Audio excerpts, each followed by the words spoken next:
गजाननं भूतं गणाधिसेवितं कपित्थजम्बुं फलचारुभक्षणम् उमासुतं शोकं विनाशकारकं नमामि विघ्नेश्वरपादपङ्कजं सर्वमङ्गलमाङ्गल्ये शिवे सर्वार्थसाधिके शरण्ये त्र्यम्बके गौरी नारायणी नमस्तुते। हरिः ओम्। अब त्रिसंध्या क्षेत्र से शिव जी के प्रस्थान की कथा सुनिए।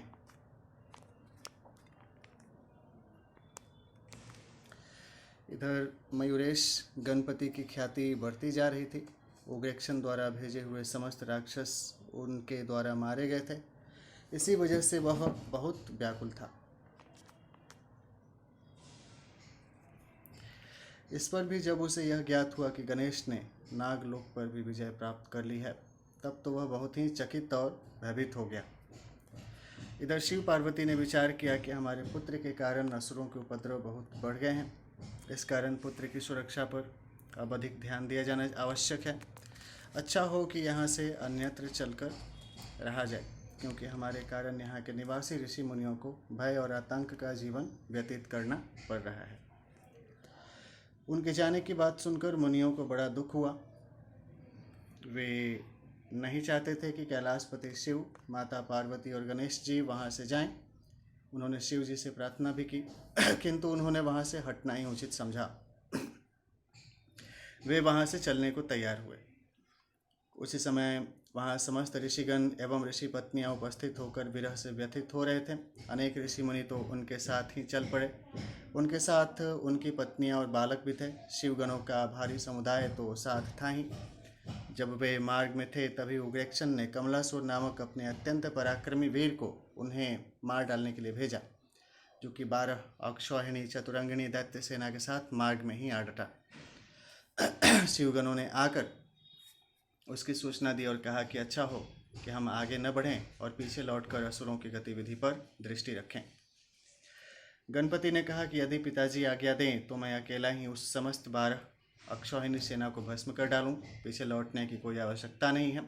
हमें असुरों से बचाव नहीं करना है, उनका संहार करना भी अभिष्ट है। शिव जी ने मयूरेश को आज्ञा दे कि पुत्र, अपने साथ इन गणों को भी ले जाओ। हमारा आशीर्वाद है कि तुम्हें विजय प्राप्त हो। यह कहकर शिव पार्वती भी अपने पुत्र का युद्ध कौशल देखने के लिए साथ चल दिए। ध्यान सूली गणेश भगवान की जय। अब कमलासुर का वध की कथा सुनिए।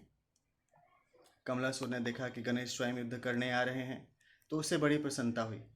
सोचा अब इसे शीघ्र ही वश में कर लिया जाएगा। परंतु ज्यों ही उसकी दृष्टि गणेश जी के पीछे पीछे आने वाले शिवगणों पर पड़ी, तो वह आश्चर्यचकित हो गया। न जाने कहाँ से इतना जन समुद्र उमड़ा चला आ रहा था। सामना होते ही दोनों पक्ष की सेनाएं एक दूसरे पर टूट पड़ी। असंख्य राक्षस मारे गए और कुछ शिवगण भी धराशायी हुए। तभी मयूर ने कमलासुर के अश्व पर चंचू प्रहार किया। इस कारण उसका अश्व धराशायी हो गया। तभी वह असुर संभल कर आकाश में उड़ने लगा। उसने क्रुद्ध होकर भयंकर बाण वर्षा आरंभ कर दी। इधर मयूरेश ने भी घोर बाण वृष्टि से ही उसका उत्तर दिया। राक्षस ने अपनी माया फैलाई, जिसे मयूर ने सहज में ही नष्ट कर दिया और फिर उसे अपनी माया दिखाई।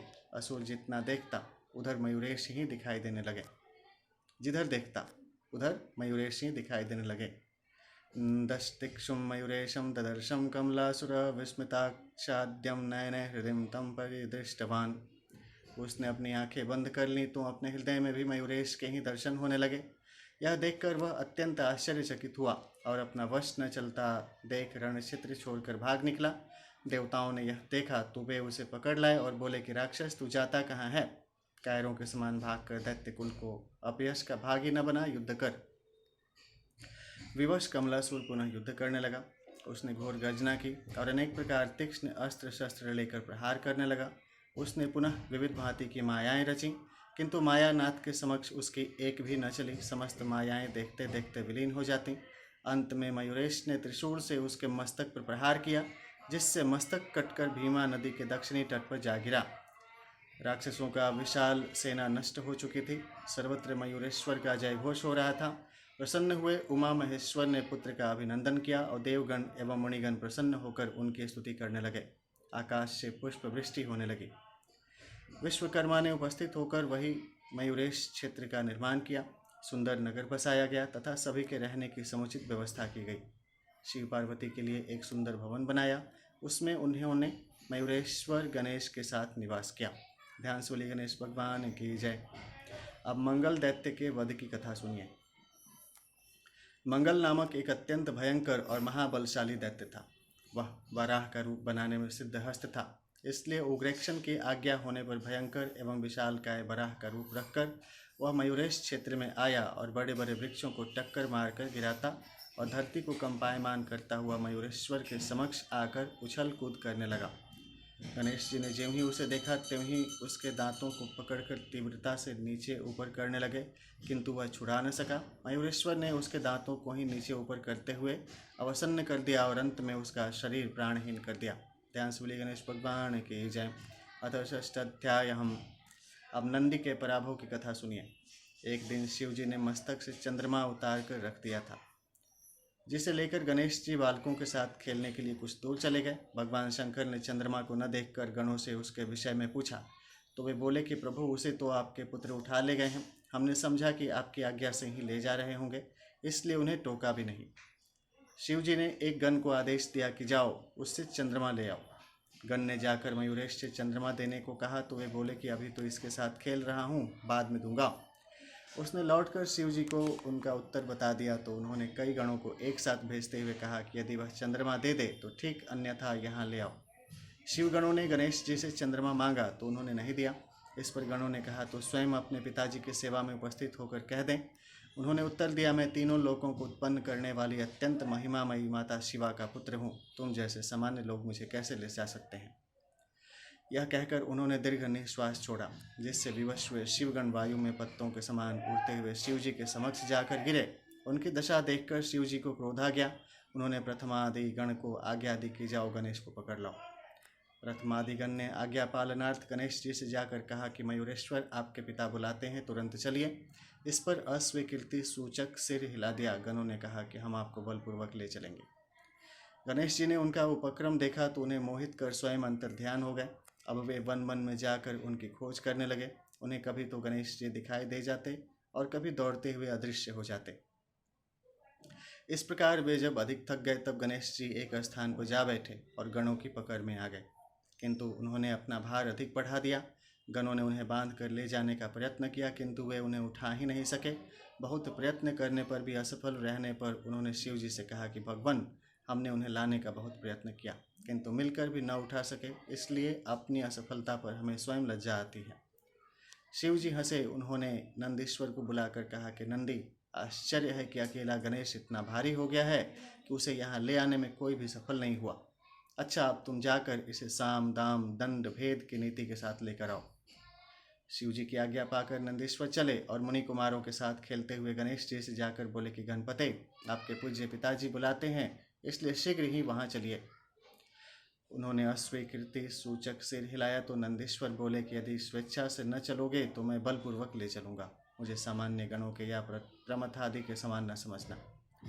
नंदी का अहम भाव देखकर उन्हें हंसी आ गई और तब उन्होंने तीव्र वेग से निश्वास छोड़ा। फिर क्या था, नंदीश्वर को जोर की एक पटक लगी और गहरी चोट के कारण मूर्छा आ गई। जब चेत हुआ तो उठकर शिव जी के पास जाकर कुछ कहना ही चाहते थे कि उनकी दृष्टि शिव जी की गोद में बैठे गणेश जी पर गई। उनके पास चंद्रमा नहीं था, वह तो शिव जी के भाल पर ही सुशोभित था। लज्जित नंदी ने शिव जी से निवेदन किया कि प्रभु, आपके यह पुत्र आपके ही समान महिमावान हैं। आज से हम इन्हें भी अपना स्वामी मानते हैं। तभी समस्त शिवगण उनकी स्तुति कर जय घोष करने लगे। गणेश्वर गणपति गणराज की जय, गणेश की जय, मयूरेश्वर की जय। ध्यान सूर्य गणेश भगवान की जय। अब इंद्र का गर्भ खंडन का कथा सुनिए। मयूरेश की 13वीं वर्षगांठ थी। गौतम आदि ऋषियों ने वहां आकर इंद्र याग करवाया। तभी वहां कल विकल नामक 2 राक्षस आकर अनेक प्रकार के उपद्रव करने लगे। उन्होंने भैंसे का प्रचंड रूप धारण किया हुआ था। गणराज ने उनके मस्तक पर वज्र के समान मुष्टि प्रहार किया, जिससे वे अत्यंत व्याकुल होकर धरती पर गिर गए और रक्त बमन करते हुए इह लीला से मुक्त हो गए। इंद्रयाग में गणेश जी ने देवराज इंद्र की उपेक्षा कर उन असुरों को मारा था। पहले तो इंद्र अपनी उपेक्षा का कारण न समझ सके, किंतु असुरों के मारे जाने पर उन्हें अपनी भूल का आभास हुआ और उन्हें मयूरेश्वर की स्तुति कर प्रसन्न किया। ध्यान से बोलिए गणेश भगवान की जय। अब गणराज की बारात की तैयारी है, इसकी कथा सुनिए। गणेश जी 15 वर्ष के हो गए थे। इस आयु तक वे अनेकों राक्षसों का संहार कर चुके थे। इस कारण उनकी ख्याति सर्वत्र फैल गई थी। उनके अद्भुत कर्मों को देखकर देवगण प्रसन्न हो रहे थे। उनकी विवाह योग्य अवस्था देखकर जगजननी पार्वती जी ने एक दिन शिव जी से निवेदन किया कि प्रभो, गणेश अब विवाह योग्य प्रतीत होता है, इसलिए कोई सुंदर सुशील एवं गुणवती कन्या देखकर इसका विवाह कर देना चाहिए। शिव जी ने कहा कि प्रिय, मैं भी यही सोचता था, परंतु यह बाधा सम्मुख है कि इसके समान गुण वाली कन्या की खोज कहाँ की जाए।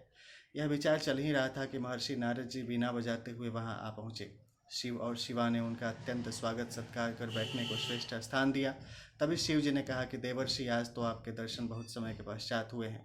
नारद बोले कि हाँ प्रभु, कुछ इधर आना ही नहीं हुआ, फिर आप तो त्रिसंध्या क्षेत्र में निवास कर रहे थे, सहसा ही उस स्थान को छोड़कर यहाँ चले आए। ब्रह्मदेव ने आपके यहाँ होने की बात मुझे बताई तो सेवा में उपस्थित हो गया। इस प्रकार वार्तालाप चलने लगा। तभी शिव जी बोले कि मुनिवर, मयूरेश अब विवाह योग्य प्रतीत होता है, इसके अनुकूल कोई गुणवती कन्या बताने की कृपा कीजिए। देवर्षि बोले कि ब्रह्मा जी ने इसलिए तो मुझे वहाँ भेजा है। उनकी 2 कन्याएं हैं, सिद्धि और बुद्धि, सब प्रकार के सुयोग्य, अत्यंत सौंदर्यमयी और गुणों के क्या नहीं क्या। मेरा निवेदन है कि गणेश जी के लिए आप उन दोनों कन्याओं को स्वीकार करने की कृपा करें।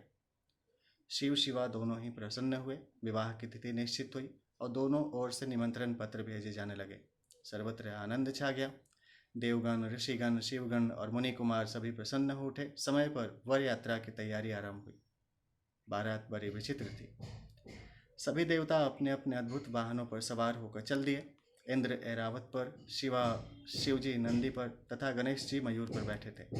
पवन देव ने पुष्पों का यान जैसा बनाया और उस पर बैठकर उड़ चले। समस्त बाराती समुदाय मस्ती से झूम रहा था। यह वर यात्रा गंडकी नगर की ओर जाने वाले मार्ग से जा रही थी। मध्य में 7 करोड़ दैत्यों का एक शिविर लगा था। वर यात्रा के विशाल जनसमूह को देखकर असुरों को कौतूहल हुआ। बोले, कौन हो तुम लोग, कहाँ के रहने वाले हो और कहाँ जा रहे हो? समूह में से कुछ ने बताया कि मयूरेश क्षेत्र में रहते हैं, ब्रह्मा जी की पुत्रियों का विवाह है, वहाँ बारात लेकर जा रहे हैं। असुर उद्दंड और युद्ध प्रिय थे। बोले, दैत्यराज उग्रेक्षण की आज्ञा है तुम्हारे पास? क्या तुम नहीं जानते कि उनकी आज्ञा के बिना कोई जनसमूह इधर से उधर हलचल नहीं कर सकते, चाहे वह वर यात्रा हो या तीर्थ यात्रा?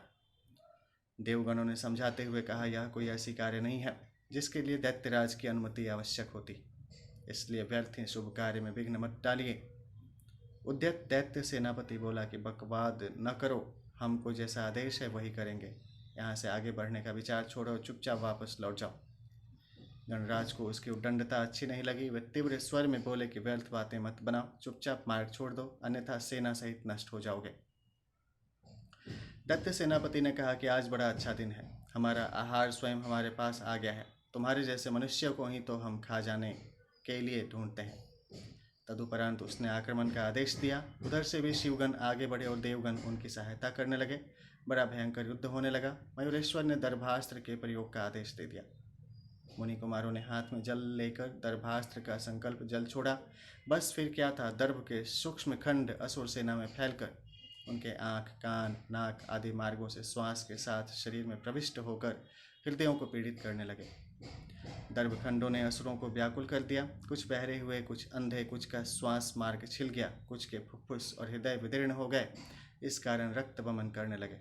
इस प्रकार कुछ ही क्षणों में वह राक्षसी सेना पूर्ण रूप से विनष्ट हो गई। बालकों ने कहा, देव, आपकी आज्ञा से हमने विशाल दैत्य सेना का बात में संहार कर दिया। अब और जो कहो वही करें। वर यात्रा पुनः पूर्ववत आगे बढ़ी।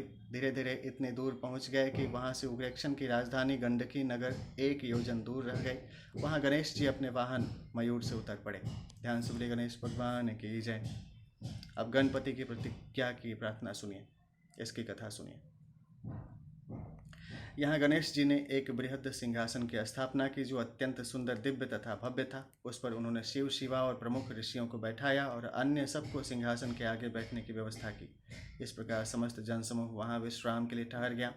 तभी मयूरेश बोले कि जनक, जननी, ऋषिगण, देवगण एवं शिवगण आदि अभी गंडकी नगर में अनेक देवताओं के साथ भगवान श्रीहरि रह रहे हैं। जब तक वे मुक्त न हो जाएं तब तक विवाहोत्सव में कोई आनंद नहीं आएगा। इसलिए मेरी प्रतिज्ञा है कि मैं उन्हें मुक्त कराए बिना विवाह नहीं करूँगा। इसलिए कोई बुद्धिमान पुरुष दैत्यराज के पास जाकर उन्हें मुक्त करने का संदेश दे और वह उन्हें मुक्त करना स्वीकार न करे तो हमें उससे युद्ध करना होगा। ब्रह्मा जी ने साधु साधु कहकर गणेश की प्रशंसा की और पुष्पदंत को दूत बनाकर भेजने का प्रस्ताव किया, किंतु पुष्पदंत ने कहा कि यदि मैं दैत्यराज के समक्ष गया तो मुझे उसकी बातों से शीघ्र ही क्रोध आ जाएगा। इस कारण मैं नीति की रक्षा करने में असमर्थ रहूँगा। मैं तो उससे युद्ध क्षेत्र में ही मिलना चाहता हूँ, इसलिए उसके पास किसी अन्य को भेजना ही उचित होगा। उसकी बात सुनकर विचार चलने लगा कि अन्य किसको भेजा जाए। बहुत विचार के पश्चात मयूरेश ने ही समाधान किया कि मेरे विचार से तो नंदीश्वर को भेजना चाहिए। यह अत्यंत वीर, धीर, गंभीर, बुद्धिमान, पराशय को शीघ्र समझने वाले तथा चतुर हैं। इनसे अधिक उपयुक्त अन्य कोई व्यक्ति प्रतीत नहीं होता। शिव जी ने सहमति प्रकट की कि पुत्र तुम्हारा चुनाव ठीक है। नंदी को विविध प्रकार के रत्नाभूषण दो। आदेश पालन के पश्चात गणपति ने कहा कि नंदीश्वर वहां जाकर देवगण की मुक्ति का ही उद्देश्य ध्यान में रखें। जाइए, आपको सफलता प्राप्त हो। नंदीश्वर ने शिव, शिवा और गणेश्वर को प्रणाम कर वायु वेग से प्रस्थान किया और उग्रेक्षण के सभा द्वार पर द्वारपाल को अपना परिचय देकर दैत्यराज से मिलने की बात कही। द्वारपाल ने जाकर सूचना दी तो उसने उन्हें बुला लाने की आज्ञा दे दी। नंदीश्वर ने उस विशाल, भव्य एवं सुसज्जित सभा में प्रवेश किया। दैत्यों ने सूर्य के समान देदीप्यमान एवं सुदृढ़ काय नंदीश्वर को देखा तो भयभीत हो गए। सभा में नीरवता छा गई। दैत्यराज का संकेत मिलने पर नंदीश्वर उसे अभिवादन कर आसन पर बैठ गए। फिर उन्होंने कहा, दैत्यराज मैं अनेक राजसभाओं में जा चुका हूँ और सर्वत्र ही आगत व्यक्ति का सम्मान करने की नीति देखी, किंतु तुम लोग अत्यंत बलवान, सुंदर और ऐश्वर्य संपन्न होते हुए भी भेड़िए के समान बुद्धि रहित हो, इसलिए किसी बुद्धिमान मनुष्य का आदर सत्कार करना भी नहीं जानते। यह धर्म केवल राजा का ही नहीं, अमात्यादि वर्ग एवं प्रजा वर्ग का भी है। इससे स्पष्ट है कि तुम्हारी समस्त प्रजा, सभासद और अमात्य वर्ग भी मूर्ख ही हैं। दैत्यराज ने कुछ विनम्रता से कहा कि वृषश्रेष्ठ, तुम्हारी बुद्धि ब्रह्मा के समान तेज, अग्नि के समान और गति वायु के समान प्रतीत होती है। तुम कौन, कहाँ से आए और आने का क्या उद्देश्य है? तो नंदीश्वर बोले कि असुरराज, मैं भगवान शूलपाणी का वाहन एवं प्रमुख गण नंदी हूँ। उनके यहाँ भगवान गणेश ने धरती का भार उतारने के लिए अवतार धारण किया है। वे प्रभु सर्वसमर्थ और समस्त संसार के उत्पत्ति, पालन और विनाश करने वाले हैं। उन्होंने अनेक दैत्यों का संहार किया है। यह तथ्य तुमसे छिपा नहीं है, इसलिए तुम्हें उनका अनुगत होना चाहिए। उनका संदेश है कि तुम सब बंदी देवगण को मुक्त कर दो। देवगण को मुक्त कर दूं? क्यों? इसलिए कि वे पुनः सक्रिय हो जाएं और हमारा अनिष्ट करने लगें। उत्तेजित हुए उग्रेक्षण ने प्रश्न किया। नंदी ने कहा कि सभी को स्वतंत्र रहने का अधिकार है। तुमने उन्हें बंदी बनाकर अत्याचार किया है। अपने को संयत करके पुनः विचार कर देखो कि तुम जो कुछ कह रहे हो वह न्याय है या अन्याय। तब उग्रेक्षण बोला, मैं जो भी कुछ करता हूँ वह सब न्याय है और उसमें हस्तक्षेप करने का किसी को कोई अधिकार नहीं है। अपने गणेश्वर से कहना कि अधिक उछल कूद न करे, मेरी शरण में आ जाए तो उसे मृत्यु का भय नहीं रहेगा, अन्यथा वह मारा जाएगा। नंदी पुनः बोले कि दैत्यराज, कहाँ वे सर्वात्मा एवं सर्वेश्वर प्रभु और कहाँ तुम सांसारिक प्राणी, तुम्हारी उनसे कोई तुलना नहीं हो सकती। इसलिए मेरी बात मानकर उनकी आज्ञा का तिरस्कार न करो। जो देवता तुम्हारे यहाँ बंदी हैं उन्हें मुक्त कर दो, अन्यथा व्यर्थ ही युद्ध में भीषण संहार उपस्थित होगा। उग्रेक्षण कुछ क्रोध करता हुआ सा बोला, मैं तो तुम्हें बुद्धिमान समझता था, किंतु अब समझा कि तुम निरे बुद्धिहीन मूर्ख हो। अरे, जिन्हें बंदी बनाया है उन देवताओं को मैं कैसे स्वतंत्र कर सकता हूँ? तुम मेरे पौरुष से अनभिज्ञ हो, इसलिए वैसी बातें करते हो। सोचो भला किसी व्याघ्र के समक्ष श्रृंगाल की क्या बिसात है। नंदीश्वर हंस पड़े, बोले कि असुरराज, मूर्खों जैसी बात न कर अपने उन महापराक्रमी वीरों की ओर ध्यान दे जो गणेश्वर के हाथों बात की बात में मार दिए गए। क्या वे तेरी अपेक्षा कम शक्तिशाली थे? देख, नीति कुशल वह है जो समयोचित कार्य करे। तुझे भगवान गणेश्वर की आज्ञा मानकर अपने प्राणों की रक्षा करना ही कर्तव्य है। दैत्यराज के नेत्र लाल हो गए।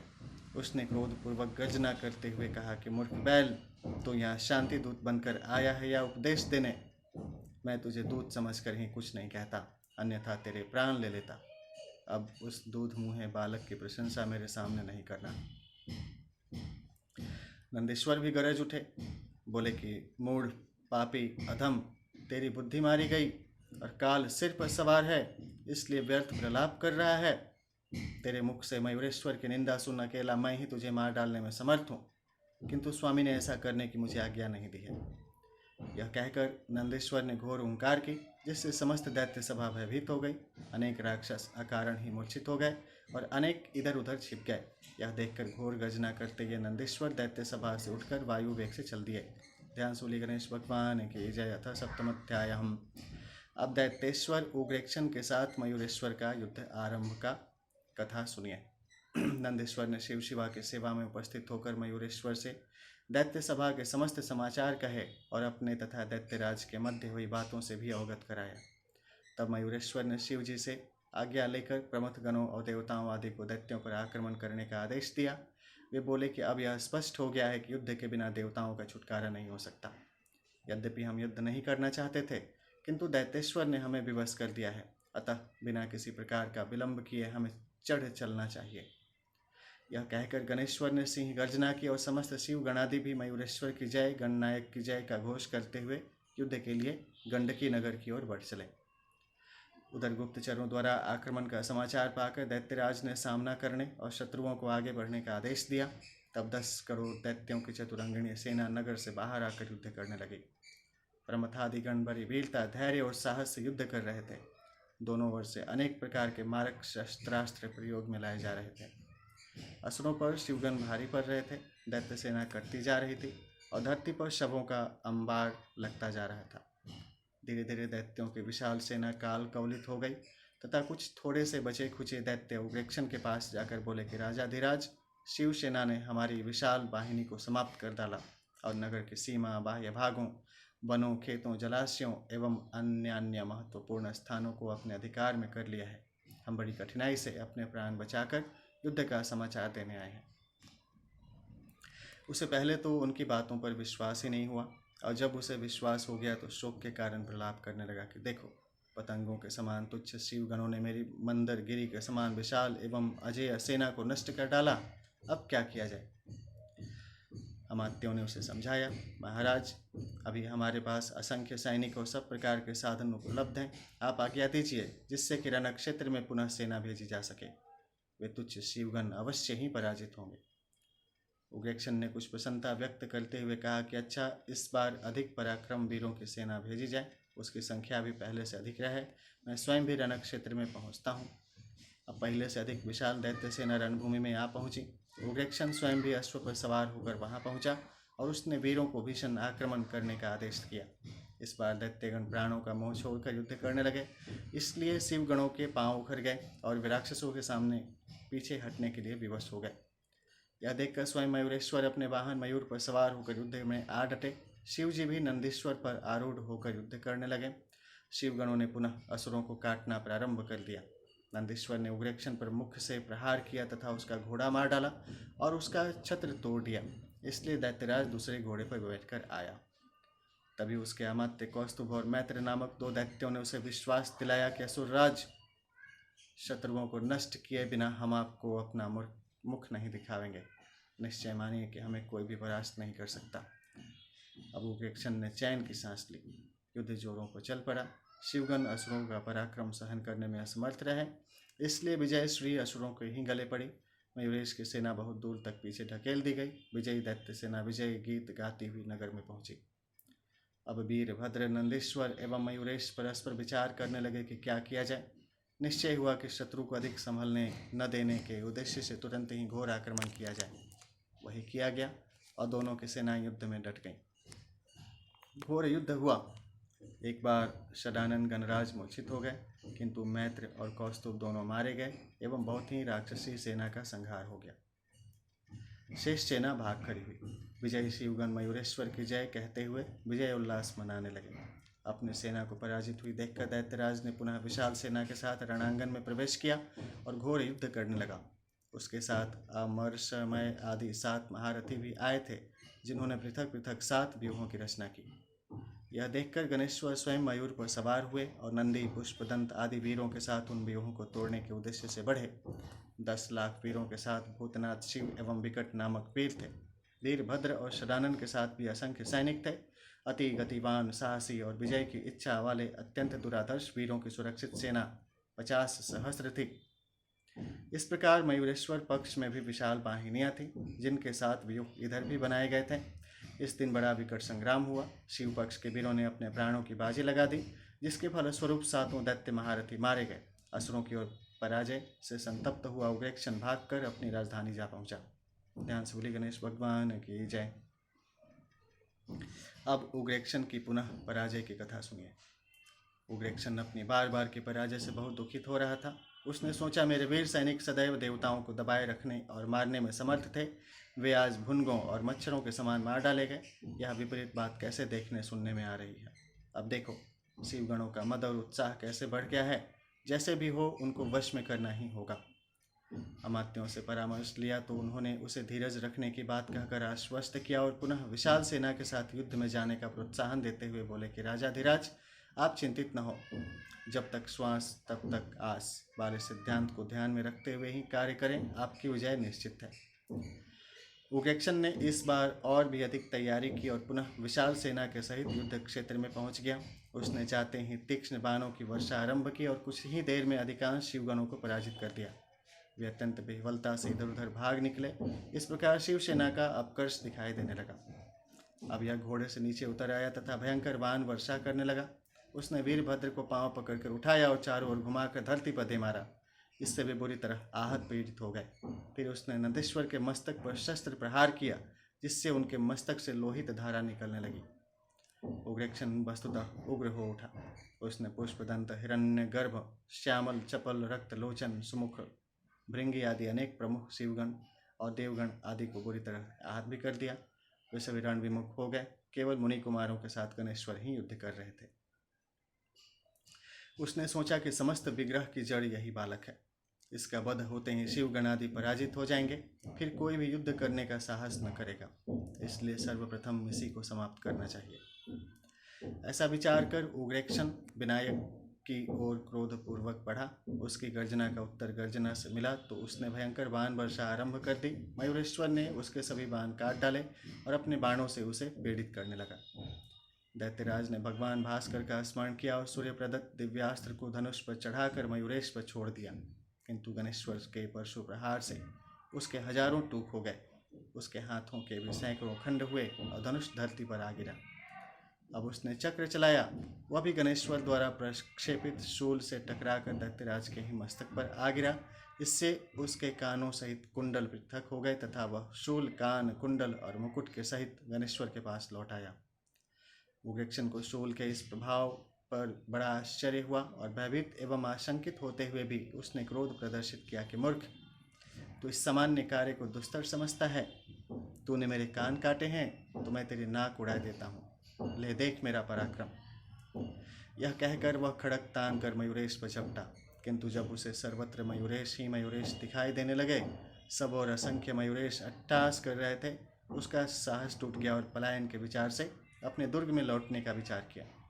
किंतु उस ओर भी बहुत से मयूरेश अट्टहास करते प्रतीत हुए, यानी हंसते हुए। भय के कारण नेत्र बंद किए तो हृदय में भी मयूरेश ही दिखाई दिए। फिर वह रणांगन छोड़कर भाग निकला और घर जाकर चुपचाप मुख ढाँप कर लेट गया। यह देखकर उसकी महासुंदरी पत्नी दुर्गा ने कोमल वाणी में पूछा कि प्राणनाथ, आज आप ऐसे चिंतित और मलान मुख क्यों हो रहे हैं? यदि इसका कुछ कारण बताएं तो संभव है कि कुछ उपाय मुझे ही सूझ जाए और मैं आपकी सहायता कर पाऊँ। दैत्यराज ने पत्नी को बताया कि प्रिय, आज मुझे युद्ध क्षेत्र से भागना पड़ा। यद्यपि मैंने 7 करोड़ देवगण और शिवगण को धराशायी कर दिया, तो भी शंकर के पुत्र ने, जो कि अभी बालक ही हैं, अपने शूल से मेरे दोनों कान काट डाले। समझ में नहीं आता कि उसे मारने के क्या उपाय करूं। दुर्गा ने विनयपूर्वक कहा कि स्वामिन, यदि अपराध क्षमा हो तो कुछ निवेदन करूं, कहीं आप रुष्ट न हो जाएं। इस भय से यथार्थ बात कहने में कुछ संकोच हो रहा है। दैत्यराज के आग्रह पर दुर्गा ने पुनः कहना आरंभ किया कि नाथ, देव, ब्राह्मण और गौ से द्वेष करने पर न तो अस्थायी सुख मिलता है और न कल्याण ही होता है। संसार में निंदा भी होती है, यद्यपि कोई सामने नहीं कहता, पर पीछ पीछे तो सब कहते ही हैं। मेरे मत में इनकी सदैव पूजा और वंदना करनी चाहिए। अशुभ कर्मों का फल शुभ नहीं मिल सकता। लोक में प्रत्यक्ष देखा जाता है कि जैसा बीज बोते हैं वैसा ही अंकुर उत्पन्न होता है। आपके अनुपम पुरुषार्थ ने विश्व को अधीन कर दिया, किंतु उस पुरुषार्थ ने विश्व को अधीर कर दिया, किंतु उस पुरुषार्थ का प्रयोग देवताओं और ऋषियों के उत्पीड़न में ही हुआ है। पुरुषार्थ के 4 विषय हैं: धर्म, अर्थ, काम और मोक्ष। आपने उसे धर्म और मोक्ष से विरत ही रखा है। वस्तुतः पुरुषार्थ वह है जिससे पराये धन और पराई स्त्री को लोलुपता उत्पन्न न हो। अनिंद्य की निंदा करना भी पुरुषार्थ नहीं है। इसलिए हे प्राणेश्वर, आप मेरे वचनों पर ध्यान दीजिए। सभी देवताओं को मुक्त करके जगदीश्वर गणराज की शरण में जाइए।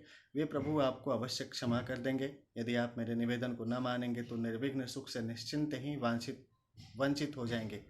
आपको हट छोड़कर सुख रूप पुरुषार्थ की सिद्धि करना ही श्रेयस्कर होगा। अपने सहधर्मिणी के वचन उसे विषय युक्त तीर के समान प्रतीत हुए और वह लाल नेत्रों से उसकी ओर देखता हुआ बोला कि मैं तो तुम्हें बहुत चतुर समझता था प्रिय, किंतु तुमने तो मुझे वीर कर्म से विमुख करने और उत्साह भंग करने वाली बात कह दी है। तुम्हारे वचन मानकर तो मुझे सर्वत्र अपयश ही प्राप्त होगा। शत्रु कितना भी प्रबल हो, उसकी मन से भी प्रशंसा करना अथवा संग्राम छोड़कर आत्मसमर्पण करना तो अत्यंत ही निंदनीय कर्म है। इससे तो मर जाना ही अच्छा है। क्या तुम नहीं जानती कि वीरों का कर्तव्य युद्ध है, क्योंकि युद्ध में जीतने से तीनों लोगों की ख्याति, सम्मान और ऐश्वर्य प्राप्त होगा तथा युद्ध में मरने से स्वर्ग मिलेगा। यदि मैं युद्ध से घबराकर शत्रु की शरण लूंगा तो मरने के बाद मुझे पूर्वजों सहित नरक की प्राप्ति होगी। फिर एक रहस्य की बात तुम्हें और बताता हूँ। मैं जगत गुरु देवाधिदेव गणेश्वर को भले प्रकार जानता हूँ। उनका अवतार मुझे मोक्ष प्रदान करने के लिए उसी प्रकार हुआ है जैसे लंकेश्वर रावण को मुक्त करने के लिए श्री राम का अवतार हुआ था। प्रेम सुलिए श्यावर रामचंद्र की जय। किंतु यह सब जानते हुए भी मैं काल को तुच्छ मानता हूँ। संसार में मेरे समान कोई भी योद्धा नहीं है, इसलिए युद्ध क्षेत्र में गणेश्वर का सिर अवश्य काटूंगा, फिर चाहे कुछ भी क्यों न हो। ध्यान सुली गणेश भगवान की जय। अब कल विकल असुरों के संहार की कथा सुनिए।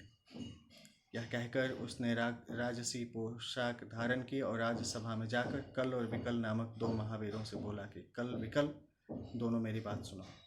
इस समय इन समस्त योद्धाओं में तुम ही अधिक दुराधर्ष हो। अपने साथ विशाल सेना ले जाओ और शत्रुओं का वध कर दो। शिवपुत्र मयूरेश को भी जीवित या मृत मेरे समक्ष उपस्थित करो। वे दोनों विशाल दैत्य सेना के साथ रण क्षेत्र में जा पहुँचे, किंतु घोर संग्राम के पश्चात भी विजय प्राप्त न कर सके। आरंभ में शिवगण और देवगण उनका प्रहार न सह पाए, किंतु बाद में पुष्पदंत और नंदीश्वर के प्रहारों से दैत्य सेना पीड़ित होने लगी और अंत में वीरभद्र ने कल और शदानन ने विकल को प्राण विहीन कर दिया। इस युद्ध में भी असुर दल का संहार वेग से हुआ। बची सेना रणांगन छोड़कर भाग गई। कल और विकल की मृत्यु का समाचार पाकर उग्रसेन बहुत दुखित हुआ। वह सोचने लगा कि मेरे सभी प्रधान शूरवीर सेनापति इस युद्ध में मारे गए, अब शत्रु का सामना करने के लिए किसे भेजा जाए। वह बहुत विचार करने के बाद भी कुछ स्थिर नहीं कर सका। तभी उसकी मन स्थिति समझकर उसके धर्म और अधर्म नामक 2 पुत्रों ने कहा कि पिताजी, हमारे सभी प्रमुख सैनिकों ने रणांगन में अद्भुत वीरता दिखाकर मोक्ष प्राप्त कर ली। अब आप हमें युद्ध क्षेत्र में जाने की आज्ञा दीजिए। हमें विश्वास है कि शत्रु सेना को वश में करके मयूरेश का वध करने में हम अवश्य सफल होंगे। उग्रसेन ने आज्ञा दे दी तो दोनों भाई विशाल चतुरंगिनी सेना लेकर युद्ध क्षेत्र में जा पहुँचे। दोनों ओर से घोर संग्राम होने लगा। दैत्यराज के दोनों पुत्र अत्यंत बलवान थे। उन्होंने वीरभद्र, हिरण्यगर्भ, भूतराज और मयूरेश्वर की सेना को बुरी तरह आहत किया। यह देखकर मयूरेश्वर ने उन दोनों को एक साथ ऊपर उठाया और आकाश में चक्र के समान घुमाकर धरती पर फेंक दिया। दोनों के ही सैकड़ों खंड हो गए। तभी विजय उल्लास से ऋषिगण और शिवगण गणेश्वर की जय का घोष करने लगे। पराजित दैत्य सेना ने भागकर अपने राजा को समाचार दिया कि राजाधिराज, आपके पुत्र बड़ी वीरता से लड़े थे, किंतु मयूरेश के सामने उनकी एक न चली और वे मारे गए। उनके साथ जो विशाल सेना थी वह भी रणक्षेत्र में काम आ गई। दैत्यों में शोक छा गया। रानी दुर्गा ने सुना तो राजसभा में ही जाकर रोती हुई बोली कि प्राणनाथ, मेरे पुत्रों को आपने मुझसे बिना पूछे ही रणक्षेत्र में भेज दिया। यदि वे मेरा आशीर्वाद लेकर जाते तो उन्हें विधाता भी नहीं मार सकता था। दैत्यराज ने उसे बहुत प्रयत्न से समझाकर अंतःपुर में भेजा और स्वयं वीर वेश धारण कर विशाल असुर सेना के सहित रणांगन में जा पहुंचा और उसने तुरंत ही मार काट आरंभ कर दी। अनेक शिवगण काम आ गए। वीरभद्र ने मयूरेश से कहा कि प्रभो, उग्रसेन पुनः आकर भीषण संहार में प्रवृत्त है। इस बार तो बहुत ही उग्र हो उठा है, आप स्वयं उसका निवारण कीजिए। गणेश्वर ने अपने वाहन मयूर को बुलाया और उस पर आरूढ़ होकर दैत्यराज के समक्ष पहुँचे।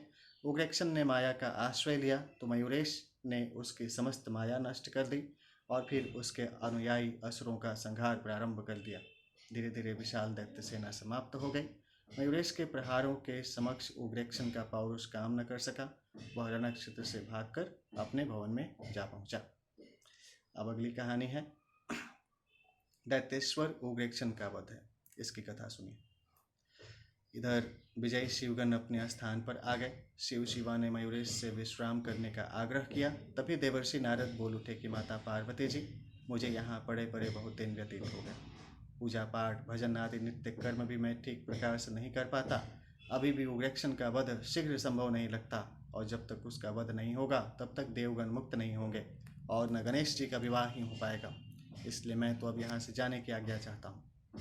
तभी नंदी आदि ने कहा कि देवर्षि, आप तो सर्वगुण संपन्न हैं, फिर गणेश्वर की महिमा से अनभिज्ञ रहते हैं। आप शीघ्र ही दैत्यराज का वध हुआ देखेंगे। मुनि बोले, मैं तो तभी समझूंगा जब उसका वध हो जाएगा, अन्यथा अनुमान कितने ही लगाते रहो। तब स्वयं गणेश्वर ने कहा कि मुनिवर, मैं आपका मंतव्य समझ गया हूँ। विश्वास कीजिए कि अब बिना अधिक विलंब के ही असुरपति मारा जाएगा। नारद जी चुप हो गए। मयूरेश ने शिवगणों को आज्ञा दी कि आज ही गंडकी नगर पर आक्रमण कर दिया जाए। आदेश सुनते ही समस्त सेना ने प्रस्थान कर दिया। युद्ध के बाजे बजते जा रहे थे और वीर गर्जना कर रहे थे। इस कारण समस्त धरती और दिशाएं कंपायमान हो रही थी। समस्त सेना तीव्र गति से गंडकी नगर में जा पहुंची तथा मयूरेश के चारों गण राक्षस राज के दुर्ग पर जा चढ़े। इस समाचार को सुनते ही उग्रेक्षण कांप उठा। उसकी समझ में नहीं आ रहा था कि अब किस प्रकार बचाव किया जाए। तभी उसकी सहधर्मिणी दुर्गा ने रोते हुए कहा कि स्वामिन, आपने मेरी बात नहीं मानी। यदि मान लेते तो ऐसा विनाश नहीं होता। दोनों पुत्र मारे गए और समस्त सेना नष्ट हो गई। अब आपके अपने प्राणों पर आ बनी है। अब भी समय है। अपने प्राणों की रक्षा तो हो ही सकती है, फिर भी नहीं मानना चाहते हो तो चिंता करने से कोई लाभ नहीं होगा। रानी दुर्गा इस प्रकार कह रही थी कि तभी राजभवन के स्वर्ण रत्न निर्मित शिखर पर भृंगी उड़कर जा बैठे और फिर सभा मंडल के स्तंभों को उखाड़ उखाड़ कर उनको तोड़ने और टुकड़ों को चारों ओर बिखेरने लगे। यह देखकर हजारों असुर मारो मारो पुकारते हुए अस्त्र शस्त्र हाथ में उठाए हुए उनकी ओर दौड़े। भृंगी वीर तो उनकी प्रतीक्षा कर ही रहे थे। उन्होंने कुछ ही देर में असुरों को धराशायी कर दिया। अब उन्होंने कुछ देर प्रतीक्षा की, किंतु कोई भी असुर सामने नहीं आया। तब वे उग्रेक्षण के भवन में घुस गए और उन्होंने दैत्यराज को विश्राम करते देखा। वह सोने का बहाना बनाकर नेत्र मूंदे पड़ा था, इसलिए उन्होंने उसके कान और केश खींचने आरंभ किए। विवश हुआ दैत्यराज उठकर बाहर आ गया और उसने भृंगी गणों को अपने आघातों से व्याकुल कर दिया। शिव सेना बहुत आगे बढ़ आई थी। उग्रेक्षण ने भी भयंकर युद्ध कर सेना को पीछे हटने को विवश कर दिया। तभी सहसा उसे मयूरेश के विराट रूप के दर्शन हुए। उनका मस्तक अंतरिक्ष में, चरण पाताल में तथा कान सब दिशाओं में फैले हुए थे। उनके 1000 मस्तक, 1000 नेत्र, 1000 हाथ और इतने ही चरण थे। इस रूप के दर्शन करके उसे भगवान भास्कर के ये वचन याद आ गए कि जिनके अनुसार ऐसे ही दिव्य पुरुष के द्वारा मृत्यु होनी थी। वह समझ गया कि अंतकाल समीप है। फिर भी उसने समर्पण की अपेक्षा युद्ध करना ही उचित समझा और भयानक अस्त्रों से प्रहार करने लगा, किंतु मयूरेश ने उनके सभी शस्त्रास्त्र काट गिराए। अब वे मयूर से उतरे और उन्होंने पवित्र जल से आचमन करके अमृत बीज युक्त मंत्र का जप करते हुए अत्यंत तेजस्वी परशु को अभिमंत्रित किया तथा दैत्यराज के सामने जाकर उसके नाभि पर प्रहार किया। तब अपने घोर शब्द द्वारा त्रैलोक्य को गूंजता हुआ वह परशु नाभि में जा घुसा, जिससे अमृत स्थली ध्वस्त हो गई। वह तुरंत ही धराशायी हो गया। दैत्यराज के मरते ही सर्वत्र उल्लास छा गया। मुनिगण, देवगण आदि सभी निर्भय हो गए। आकाश में अप्सराएं नाचने और पुष्प वर्षा करने लगीं। सभी दिशाएं स्वच्छ हो गईं। धरती फूल उठी। देवता, ऋषि, मुनि आदि सब मयूरेश की स्तुति करने लगे। परब्रह्म रूपम चिदानंद रूपम सदानंद रूपम सुरेशम परेशम गुणाब्धिम गुणेशम गुणातीतमीशं मयूरेशमाद्यं नतास्मो नतास्मम् जगद्बन्धमेकं परोपकारमेकं गुणानां परं कारणं निर्विकल्पं जगत्पालकं हारकं तारकं तं मयूरेशमाद्यं नतास्मो नतास्महम्। जो प्रभु परब्रह्म चिदानंद सदानंद स्वरूप सभी देवताओं के अधीश्वर परमेश्वर, गुणों के समुद्र एवं गुणों के स्वामी किंतु गुणों से परे हैं, उन आदिदेव परमात्मा मयूरेश को हम नमस्कार करते हैं, जो संसार भर के एकमात्र वंदनीय, एकमात्र ओंकार, गुणों के परम कारण, कल्प रहित विश्व पालक, संहारक और उद्धार करने वाले हैं। उन आदिदेव मयूरेश को हम नमस्कार करते हैं। हे गजानन, हे गणराज, वस्तुतः हम आपके योग्य सुंदर स्तवन में समर्थ नहीं हैं। आप समस्त गुणों के भंडार और संपूर्ण विश्व के प्रेम पात्र हैं। आपके गुणों का वर्णन करने की हम में शक्ति नहीं है। आपका संसार रचना का क्रम समुद्र के समान अपार और अकथनीय है। हे प्रभु, आपने अपने वचन का निर्वाह कर दिया तथा समस्त दैत्यों का संहार कर देवताओं और ऋषि मुनियों को सुखी बना दिया। स्तुति करके देवगण अपने धाम को चले गए। इधर अपने पुत्र मयूरेश के द्वारा दैत्यराज के मरने का समाचार सुनकर माता पार्वती अत्यंत आनंदित हो उठी। शिव जी के साथ वे तुरंत अपने पुत्र के पास पहुंची और उन्हें अपने हृदय से लगा लिया। शिवगण मयूरेश्वर का जय घोष करने लगे। ध्यान सूली गणेश भगवान की जय। अथ अष्टमोध्याय। हम अब मयूरेश का सिद्धि बुद्धि के साथ पाणी ग्रहण। ओम मंगलम भगवान विष्णु मंगलम गरुड़ध्वजम मंगलम पुंडरीकाक्ष मंगलाय तनुहरि हरि ओम। हम अब उग्रेक्षण की मृत्यु का समाचार मिलते ही माता पिता छाती पीटने लगे। रानी दुर्गा के करुण क्रंदन से दैत्य नगरी में सर्वत्र शोक छा गया। दैत्यराज के लिए चंदन चिता तैयार की गई और रानी दुर्गा भी अपने पति के साथ सती हो गई। तदुपरांत उग्रेक्षण के पिता चक्रपाणी उस नगरी के राजा हुए। विष्णु आदि सब देवताओं को मुक्त कर दिया तथा भगवान मयूरेश की सेवा में उपस्थित होकर उनकी स्तुति की और फिर निवेदन किया कि प्रभु, आप ही समस्त चराचरमय विश्व की उत्पत्ति, पालन और संहार करता हैं। आपकी माया से मोहित हुए जीव आपको जान नहीं पाते। आज आपके दर्शनों का सौभाग्य हमें प्राप्त हुआ है, इस कारण हमारा जीवन सफल हो गया है। मयूरेश ने प्रसन्न होकर कहा कि राजन, तुम्हारे पुत्र को मैंने विवश होकर मारा है, परंतु उसे मोक्ष की प्राप्ति हो गई है। मैं तुम पर प्रसन्न हूँ, इसलिए इच्छित वर मांग लो। चक्रपाणी बोले कि नाथ, यदि आप प्रसन्न हैं तो मेरे भवन और नगर को पवित्र करने की कृपा कीजिए। प्रार्थना सुनकर मयूरेश अपने गणों के सहित गंडकी नगर में पधारे, जहाँ राजसभा में विद्यमान सभासदों, प्रजाजनों, मुक्त हुए विष्णु आदि देवताओं ने उनका स्वागत किया। वे स्वर्ण रत्न निर्मित भव्य सिंहासन पर विराजमान हुए अत्यंत शोभायमान प्रतीत होते थे। ध्यान सूर्य गणेश भगवान की जय। अब आगे कहानी है इंद्र का मान भंग की कथा सुनिए। राजा चक्रपाणी ने मयूरेश का पूजन किया और स्तुति करते हुए बोले कि नाथ, आज मेरा जीवन, मेरा भवन, नगर और सभी प्रजाजन धन्य हो गए। जिन परमात्मा के दर्शन अनेक जन्मों में तपस्या करके भी ऋषि महर्षिगण प्राप्त नहीं कर पाते, उनके मुझे साक्षात दर्शन हो रहे हैं।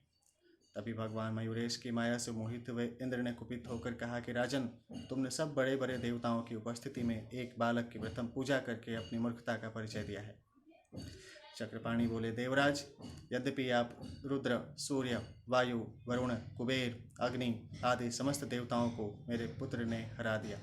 उसके भय से समस्त देवता, सिद्ध, गंधर्व, ऋषि, मुनि आदि यत्र तत्र छिपे रहे। भगवान विष्णु तक अपने अनुयायी देवताओं सहित बंदी बना लिए गए, किंतु परमात्मा मयूरेश ही समस्त वीरों सहित मेरे पुत्र का संहार करने में समर्थ हुए।